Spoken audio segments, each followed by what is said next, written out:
I woke up to the need of my family when I was 12 years old. I woke up one night. I was thinking, I don't know the spirit that motivated a 12-year-old boy to be thinking. I thought for 4 hours in the night. I was just thinking. I was lying on the bed.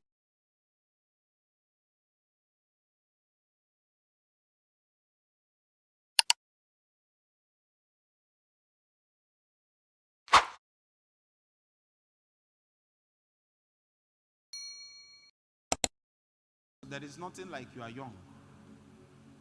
God wanted to use Jesus at the age of 30.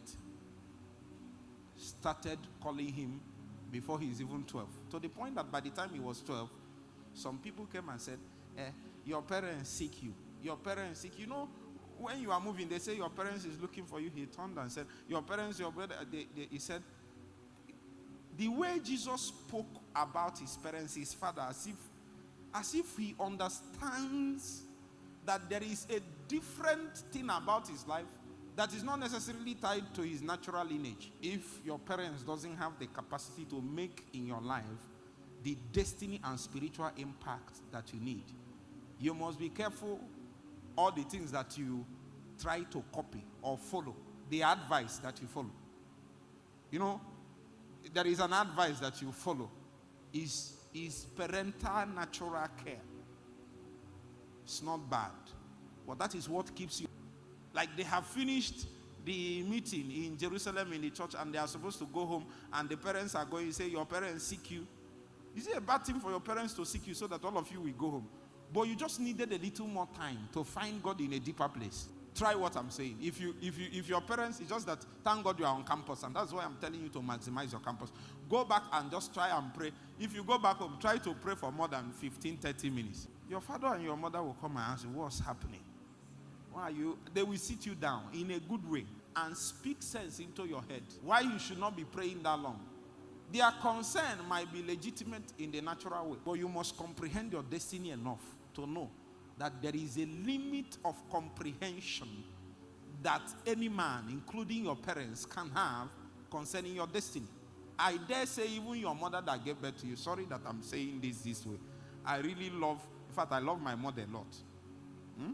So I'm not against, I love my parents, but they are not the one that created me.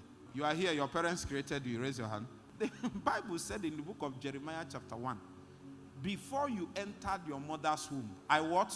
Knew thee. That means there is the me that God knew before conception. He didn't say in my mother's womb. It would have been a joint knowledge between God and the person that, but he said before. There is a before, and in that before, no human knows it, because that before is eternity of the eons. And it is there in the eternal studio that God crafts out destinies and ordain them according to what he wants them to achieve upon the face of the earth. It is on that basis of God's foreknowledge that we say that his election is by purpose. Because if God has checked and found out that there is a revival that will spring forth in a season to come, and they calculated in the heavens and say, give or take, it will take 10 years or 5 years to prepare the vessels that will be needed. You know what we do? It's something that will happen in 30 years' time. Something that will happen in 20 years' time. He will come and they will finish the plan and they will say, what are we going to do now? What's your name, my brother? Huh? AY. They will now say, let's craft out a destiny. They crafted a destiny. Put it inside the womb of a woman. The woman gave birth to it and they called that destiny AY. Are you getting what I'm saying now? Now, whatever God ordained is not because of favoritism. Or maybe you woke up in the morning and then God looked at your face and said, the way you are looking, you should be an engineer, you should be a pastor. Everything concerning your life is predetermined, is foreordained. And all this thing has to do with the eternal studio. A range of experience beyond man. Before we have even appeared on the face of the earth. The reason why I'm going this far, and that's not my plan, is to show you that the wisdom that it takes to run your life is beyond human experience. And it doesn't matter how people are experienced. There are certain things about your life that you yourself will need to inquire out from God. Even the best of men cannot lead you further than that. There are people very good, especially if they are already moving where you are going. They can help you a lot. But there are things you need to search it out by yourself. Let me warn you. Are you with me? You are young, and seasons of your life will come, and you will meet circumstances that will make you doubt certain things about life. You even question the path that you should follow, the choices that you should make. How I wish you will hear my message today and take a recourse to the eternal studio where destinies are fashioned and find out who you are according to that studio. Because on earth, there are people that can look at you physically and try to discourage you from walking a certain path. Some of them will do it out of maybe bad mind. There are others, it's not bad mind. Some of them are good intention, but they lack the wisdom to operate your destiny. I dare say even you yourself lack the wisdom. This range is something that is sought out, searched out. It is dug out. And that is why, are you with me? How many of you have heard of self-discovery? The word self-discovery before. That you need to discover yourself, discover your potentials, discover your purpose, discover who you are. Oga. Hey. Can I tell you something? No man knows himself until he knows God.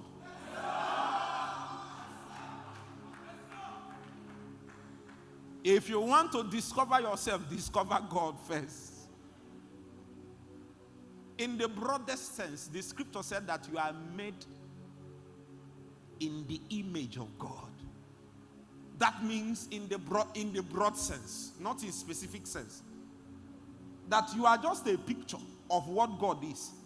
That means if you want to enter into what you will be, the first thing, the first priority is to look at God. Look at God very well. Know God. As you are knowing God, one of the things you will notice is that some things will start breaking out of your life. And these things will do so organically. Are you getting the point? You see the way your hair is. Do you use relaxer and you use relaxer and be like you paint and black? Not be so. I want somebody that is left. You are Mike, am I correct? Mike. Gabe. Are you with me? So watch. This is, you see the way he said he is. Who did I use for example yesterday? Let me use him today. Oh, yeah, come. Can you see this, my brother here? Can you see him? Now watch. This hair that he carries in his hair, how much work did you put in for this hair to grow out? I didn't put any work, sir. That's what is called organic. All you need to do is to feed it, subject it to the right environment. It grows by itself. The reason why several destinies have not emerged is that you are searching something out that should come out organically. If you feed it rightly and subject it to the right environment, things in you that you didn't know are there will begin to come out. Are you following? Are you sure you are following?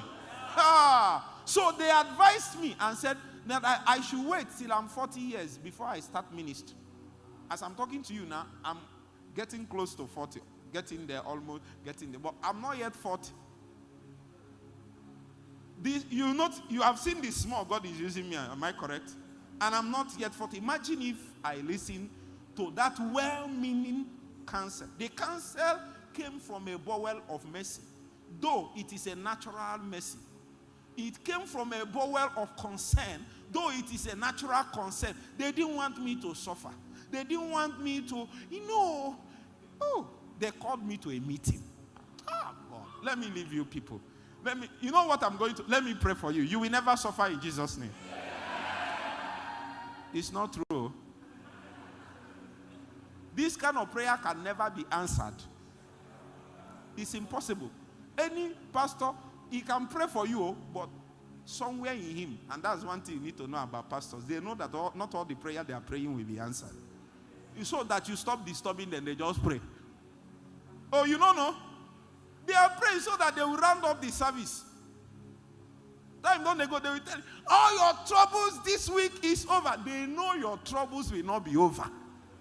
Some of you, God will allow you in your troubles. Stop joking. You need that trouble to mature spiritually. It is the trouble in your life that made you to start looking for God. If you were still in Ukraine, you will not look for God, brother. If you were still in Ukraine, by now, you would have been almost graduated. You may become an atheist. But it's a bad thing that happened. Then you find yourself here. Then you find yourself with me. Then you are seeking God. Then you now tell me, I have a burden for my family. What concerned a medical doctor over there with the burden for his family? It is circumstance that rearranged itself in a way you didn't like. But at the end, it made you into somebody that can stand in the capacity of your destiny. Because your family is crying. It's just that you have not heard the cry. Even you too is as deaf as everybody that has been rising. But it took an uncertain situation to open your ear to a cry. And suddenly you stepped out and looked at your family that look as if everything is going well. And you notice certain patterns. How many of you have noticed patterns? You notice patterns. And something is telling you you can do something about it. That's the beginning. That's the beginning. You can do something about it. If you want to close your eyes, it comes again. You want to close your eye, it comes again. If you are not careful, you receive report that this one happened, this one happened. 5 graduates, nothing to write home about. 4 sisters, nobody is married. Father and mother fighting. Your uncle separated with the wife. The brother separated with the wife. Your grandfather separated. Your parents are separated. The way you are looking at it, your sister have separated too. The way you are looking at it, you know if you don't do something about it, it's a pattern. You are seeing the pattern. The question is who will arise. The next expectation of the creature is waiting for one man. What's your name, my brother? Huh? Juan. The next expectation of creature, in the minimal sense, your family is waiting for your rising. I know you think your family is in the best shape, but wait till you come into your strength. I'm telling you. One day I traveled back, I went to my village, and my village people look at me, and they said, our son. I closed my ears and looked at heaven. I realized something. It's only a man that emerged that his village people are calling our son.